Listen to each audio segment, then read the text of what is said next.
খাস কলকাতার বুকে হাড় হিম করা ঘটনা। টালিগঞ্জের গ্রাহামস রোডে ভ্যাটের মধ্যে যুবতীর মাথা। নিহত দক্ষিণ 24 পরগনার বাসিন্দা, কাজ করতেন পরিচারিকার।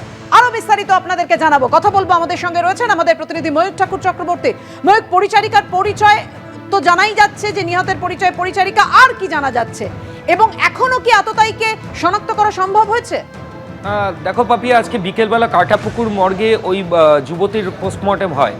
বাকি দেহাংশ এখনো পর্যন্ত রিকভারি হয়নি, তবে এখনো পর্যন্ত পোস্টমর্টেম ওপিনিয়নে ময়না তদন্তকারী চিকিৎসকরা পুলিশকে যেটা জানিয়েছে যে ওই যুবতীর মাথায় আঘাত করা হয়েছিল, অর্থাৎ মার্ডার করার আগে তাকে প্রথমে মাথায় আঘাত করা হয় এবং তারপর মৃত্যু নিশ্চিত করতে শ্বাসরোধ করা হয়। এমনও তথ্য প্রমাণ পুলিশ আধিকারিকরা পেয়েছেন। এখনও বডি পার্ট অর্থাৎ শরীরের বাকি দেহাংশ সেগুলো কিন্তু এখনও পর্যন্ত রিকভারি হয়নি। এটা গেল ময়নাতদন্তের দিক।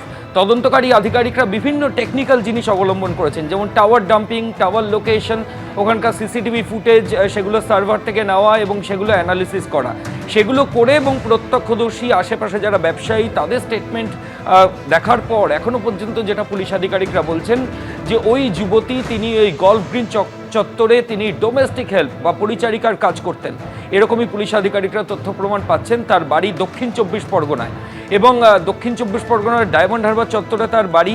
তিনি ওই চত্বরে পরিচারিকা বা ডোমেস্টিক হেল্পের কাজ করতেন, বেশ কয়েক বছর ধরেই ওখানে করছেন এবং তার সঙ্গে একজন রাজমিস্ত্রির সম্পর্ক ছিল। এখন সবচেয়ে বড় যেটা প্রশ্ন যে এই রাজমিস্ত্রি কোথায়? পুলিশের তরফ থেকে যেটা বলা হচ্ছে যে এই রাজমিস্ত্রির খোঁজে ইতিমধ্যেই পুলিশ আধিকারিকরা বিভিন্ন জায়গায় তল্লাশি অভিযান করছেন। একটা টিমও ইতিমধ্যে পুলিশ আধিকারিকদের বেরিয়ে গেছে। একটা স্পেশাল ইনভেস্টিগেশন টিম যাদবপুর ডিভিশনের লালবাজারের তরফ থেকে সেটা ফর্ম করা হয়েছে, অর্থাৎ একটা সিট ফর্ম করা হয়েছে, যারা এই এন্টায়ার কেসটা, এটা একটা নৃশংস হত্যাকাণ্ড, যেটা পুরোটা সুপারভাইজ করছে।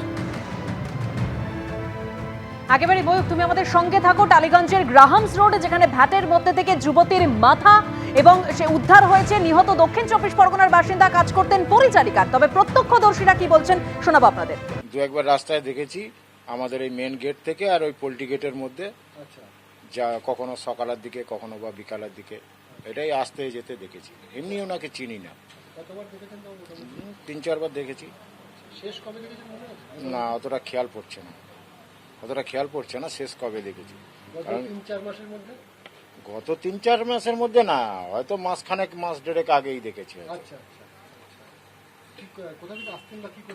না, সঠিক জানি না। আমি ওইদিকে হেঁটে যেতেও আসতো কাজে, আবার কাজ করতে আসতো না কি ঠিক সঠিক জানি না। রেগুলার সকালের দিকে আসতো, বিকালবেলা যেত, দৌড়ে দৌড়ে যেত, এটাই দেখেছি। হ্যাঁ, ট্রেন ধরতে যাচ্ছে, ওরা সব ট্রেন ধরতে যায় তো, অনেকেই আসে, ও শুধু একা না, বহু লোক আসে ওদিক থেকে। সকালে আসে, কাজ বাজ সেরে বিকালে চলে যায়। হ্যাঁ, না না, এমনি ওই রাস্তায় যাতায়াত করতে, এটাই দেখেছি। হ্যাঁ, দেখে তো মনে হয় ওই লোকের বাড়ির কাজ ফাজ করে, এইরকমই মনে হতো। কিন্তু কি কারণে ওই যুবতীকে খুন হতে হলো বা খুন করা হলো ময়ূক?